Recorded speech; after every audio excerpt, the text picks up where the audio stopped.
What's up, people? My name is Jay and I'm a consultant in the music business. Welcome back to Game Told. Today, the issue of blackfishing will be discussed. Let's get into it.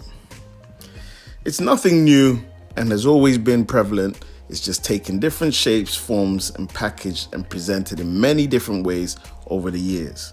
The likes of the Kardashian family, who are very influential in mainstream popular culture, have made it cool to either have black looks, whether through surgery, Milano tans, or even with a man of color, and capitalize off of it.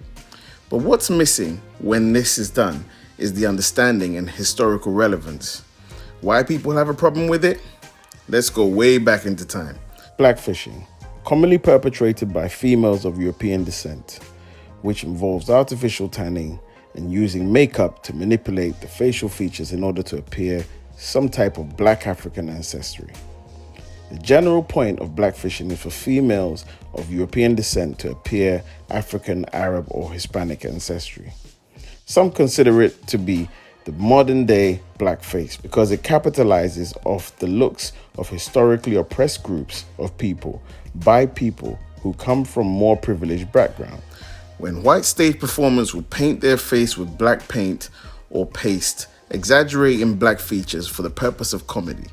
These minstrels, as they called them, would strut the stage depicting people of African descent as stupid animals and just portray demeaning mannerisms.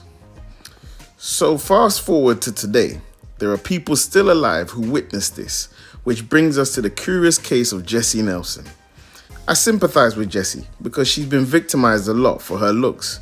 She's been likened to Shrek, being called ugly by public figures and fans, which no doubt caused her to get the surgery that she's gotten.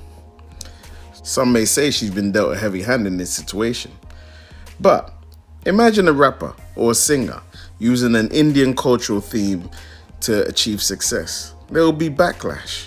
Now, I'm not saying it hasn't been done, because we see that the Wu-Tang Clan have heavily used the Chinese martial arts culture.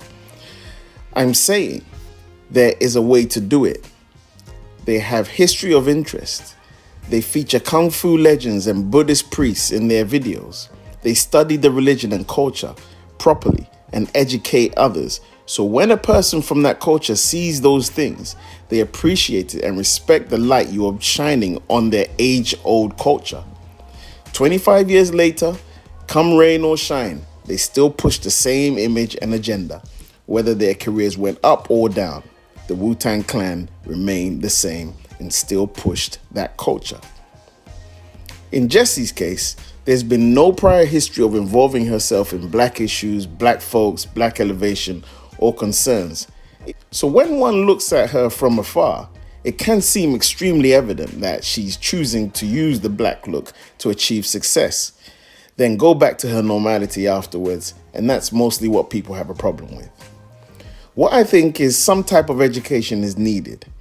She is signed to a label whom have multiple departments and has a management team. And nobody from her A&R department was able to steer or advise her on potential backlash on this? Seriously. This is why we call for inclusion. If the label had more people of color, somebody may have mentioned this to them or had spotted it early before it even came out. It's sloppy, and although she probably didn't realize or could be innocent in the issue, it's happened and people are offended. Even her former bandmate was seen stirring the pot, pushing an influencer to call her out on blackfishing, which caused her to go live with Nicki Minaj to take a stance with her in support. I think we all need to take notice of what decisions we make in our careers in order to avoid playing a starring role in the name of ignorance. Personally, I think an apology should be issued along with self-education instead of taking a stance, because you can only expect pushback when you take such a stance. Now don't forget to comment, like, and subscribe, folks. My name is JR and this is Game Told. Catch you on the next video. Peace.